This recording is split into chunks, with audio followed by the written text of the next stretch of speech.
आइए जानते हैं कि अवतल लेंस के सूत्र का निर्माण करते हैं। अवतल लेंस, तो अवतल लेंस की परिभाषा क्या होती है? यल एल डैश एक अवतल लेंस है, इसके मुख्य अक्ष पर एक वस्तु ए बी रखी है। कौन सी वस्तु रखी है? बी। तो हम कैसे परिभाषा याद करेंगे? माना यल एल डैश एक अवतल लेंस है, इसके मुख्य अक्ष पर एक वस्तु ए बी रखी हुई है। तो हम कैसे याद करें? माना यल एल डैश एक अवतल लेंस है, इसके मुख्य अक्ष पर एक वस्तु ए बी रखी है। ए बी से चलने वाली समांतर प्रकाश किरणें परावर्तित होकर वस्तु का सीधा व आभासी प्रतिबिंब बनाती हैं। तो हम लिखेंगे माना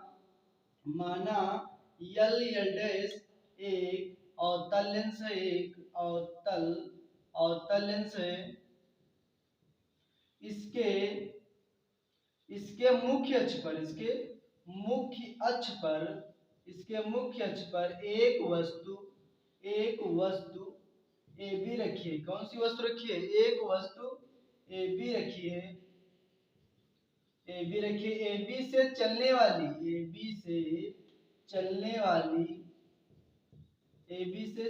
वाली समांतर प्रकाश किरणें। कौन सी प्रकाश किरणें? समांतर प्रकाश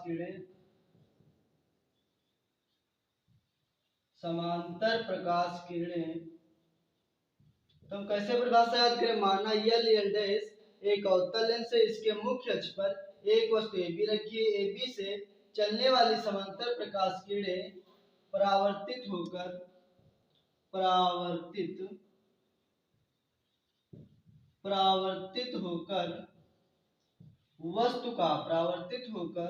वस्तु का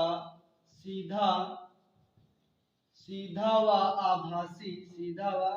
आभासी प्रतिबिंब बनाती है। सीधा व आभासी प्रतिबिंब बनाती है।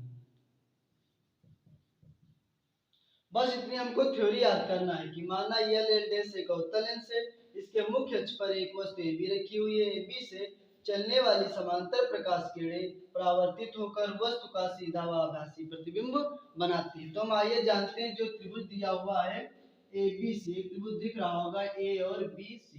तो हम यहाँ पास लिखेंगे त्रिभुज, यहाँ लिख लेंगे माना त्रिभुज ए बी सी व त्रिभुज, देखो जो ए बी सी त्रिभुज दिख रहा होगा ए बी सी, ये ए बिंदु दिया हुआ है, बी ए सी, ये जो त्रिभुज दिया हुआ है, इस त्रिभुज में देखिए छोटा त्रिभुज जो दिया हुआ है ए डैश बी डैश सी। तो हम देखेंगे जो त्रिभुज ए बी सी व त्रिभुज ए डैश बी डैश सी, ये दोनों त्रिभुज एक दूसरे के कैसे हैं? समरूप हैं। तो हम जानते हैं कि जो ए बी सी त्रिभुज जो है ए डैश बी डैश के क्या है? समरूप। यहाँ लिख देंगे समरूप त्रिभुज है। समरूप त्रिभुज का मतलब होता है कि जो भुजाएं आपस में बराबर होती हैं। तो समरूप त्रिभुज में हम क्या लेंगे? लंब बटे लंब लिखेंगे, लंब बटे लंब बराबर आधार बटे आधार। तो लंब इसमें देखेंगे त्रिभुज एबीसी में लंब जो दिया हुआ है लंब होता है, कर्ण होता है, ये क्या होता है? आधार। तो इसको बोलते हैं लंब, इसको क्या बोलते हैं? इसको बोलते हैं लंब, इसको बोलते हैं कर्ण, और इसको क्या बोलते हैं? इसको बोलते हैं आधार। तो आइए जानते हैं, हम लंब करें तो त्रिभुज बड़े त्रिभुज में देखेंगे त्रिभुज में क्या दिया हुआ है? एबीसी। कौन सा त्रिभुज दिया हुआ है? A B. और दूसरे जो छोटा त्रिभुज हम ले रहे थे त्रिभुज A dash B dash C B, इसमें छोटे त्रिभुज में देखेंगे इस त्रिभुज में ए डैश बी डैश, तो अपॉन में लिखेंगे ए डैश बी डैश बराबर आधार पूरे त्रिभुज जो बड़ा त्रिभुज दिया हुआ है नंबर 1, नंबर 2 दिया हुआ है छोटा त्रिभुज। अब देखेंगे त्रिभुज में क्या आधार मुझे लेना है, क्या लेना है? आधार। तो आधार इसमें देखेंगे ए बी सी में सबसे बड़ा ए से सी तक, तो यहाँ लिखेंगे ए सी दूरी अपॉन छोटे आधार में देखेंगे तो ए डैश सी, तो लिखेंगे अपॉन ए डैश सी। इसको मान लेंगे समीकरण ए। क्या मान लेंगे? समीकरण ए। इसी तरीके से हम दूसरा त्रिभुज लिखेंगे, जैसे हमने लिखा था त्रिभुज ए बी सी, वैसे ही त्रिभुज लिखेंगे C D A, C D F two. देखिए त्रिभुज दिया हुआ है सी डी एफ टू, तो यहाँ पास इस त्रिभुज को हम लिखेंगे त्रिभुज सी डी एफ टू व त्रिभुज दूसरा त्रिभुज इस बड़े त्रिभुज से छोटा त्रिभुज समरूप है। देखिए जो सी डी एफ टू इसी में दे रखा है A dash B dash F two, तो इसमें देखिए A dash B dash F two, ये भी कैसे समरूप है। क्यों समरूप? क्योंकि इनकी जो एक भुजा होती है जो बराबर होती है। तो इसमें हम क्या लिखेंगे, जो त्रिभुज CDF2 व त्रिभुज A-B-F2 कैसे हैं, ये समरूप है। समरूप का मतलब होता है कि जो आपस में जो भुजाएं और कोण होते हैं आपस में कैसे होते हैं, बराबर होते हैं, समरूप है। समरूप त्रिभुज है तो हम क्या लिखेंगे, इसमें भी लंब बटे लंब और आधार बटे आधार। तो यहाँ लिखेंगे लंब बटे लंब, आधार आधार बटे आधार।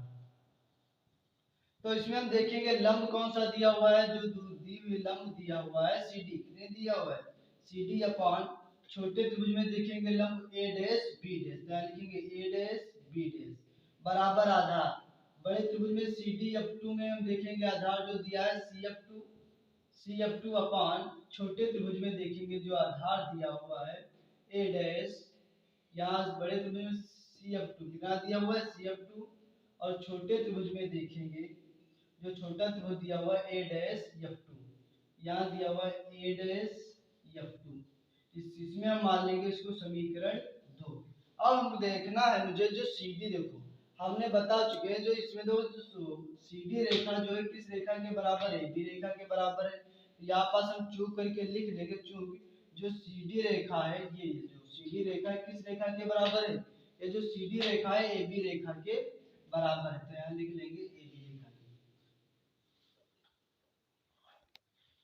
ये जो CD रेखा है ये किस रेखा के बराबर है, AB रेखा के। तो हम लिखेंगे जो CD रेखा बराबर है किस रेखा के, AB रेखा के। तो यहाँ समीकरण 1 तो हमको पता चल गया AB अपॉन A', B' बराबर AC अपॉन A', इसको मान लिया समीकरण 1। समीकरण 2 में हमें क्या पता चली, जो CD दूरी जो है, ये जो CD लंबाई है किस लंब के बराबर है, ये त्रिभुज ABC में, और जो CDF2 है, तो इसमें दोनों में हमको देखना है कि इसमें भी ये दूरी इस दूरी के बराबर है।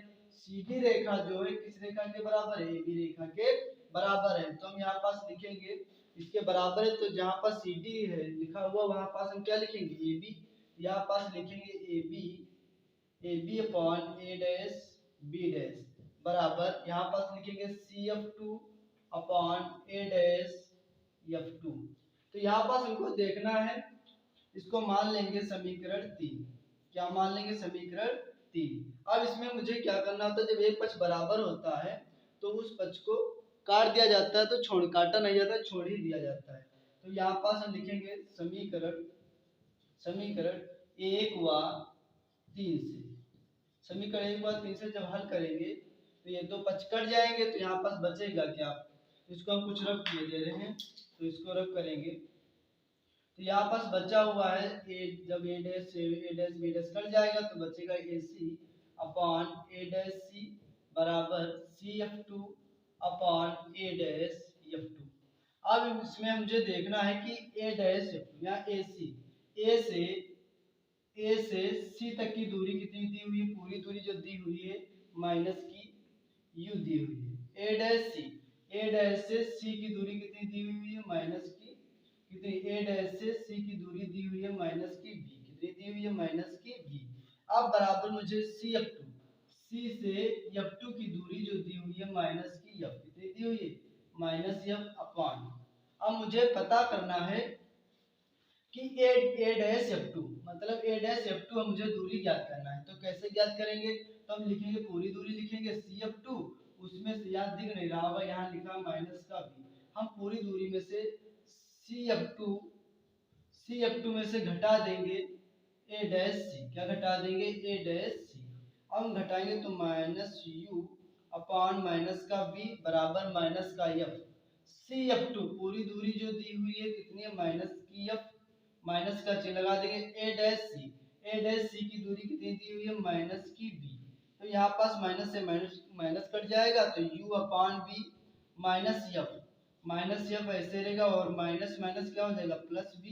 अब हम क्या करेंगे, तिरछी मल्टीप्लाई कर लेंगे, तो यहाँ पास तो दिख रहा है कि U यहाँ पास लिखेंगे माइनस F प्लस V, इसकी मल्टीप्लाई हो जाए, इसकी मल्टीप्लाई हो जाए, बराबर माइनस FV। तो इसको हम क्या कर लेंगे, ओपन कर लेंगे, खोल लेंगे, तो U माइनस U की गुणा होगी और F से, तो UF हो जाएगा, और प्लस प्लस की गुणा होगी तो प्लस का यू बी हो जाएगा माइनस का एफ बी। तो यहाँ पास क्या हम लिखेंगे, दोनों पक्षों में यू बी एफ से भाग देने पर यहाँ पास लिखेंगे। तो यहाँ पास दिख नहीं रहा है तो यहाँ पास आगे लिख देते हैं। यहाँ पास लिखेंगे दोनों तरफ, क्या लिखेंगे, दोनों तरफ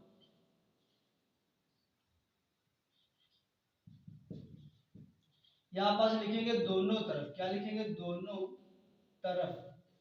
तरफ यू वी एफ से, दोनों तरफ यू वी एफ से भाग देने पर, क्या देने पर, भाग देने पर।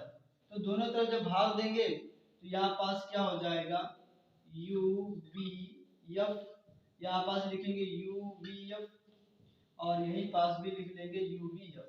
इसको रफ के द्वारा नोट कर लेना, यहाँ पास भी लिख देंगे यू वी एफ। अब इसमें देखना मुझे क्या क्या कट जाएगा, दोनों पक्षों में यू वी एफ से भाग देना पड़ता है।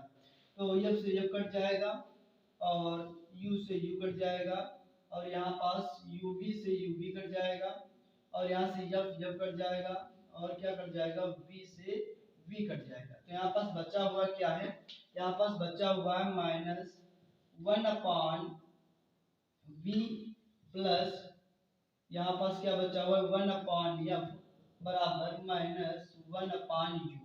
तो 1/f ऐसे ही रहेगा -1/u। ये माइनस का 1/v जब उधर जाएगा तो प्लस का हो जाएगा 1/v। तो यही हमारा सिद्ध हो गया है, यही हमारा राइट क्या है, आंसर है। तो यही अवतल लेंस का सूत्र है। तो अवतल लेंस की परिभाषा भी याद हो गई होगी कि माना एल डैश एक अवतल लेंस है, माना एल डैश एक अवतल लेंस है। इसके मुख्य अक्ष पर एक वस्तु AB रखिए, AB से चलने वाली समांतर प्रकाश किरणें परावर्तित होकर वस्तु का प्रतिबिंब A डैश B डैश बनाती है।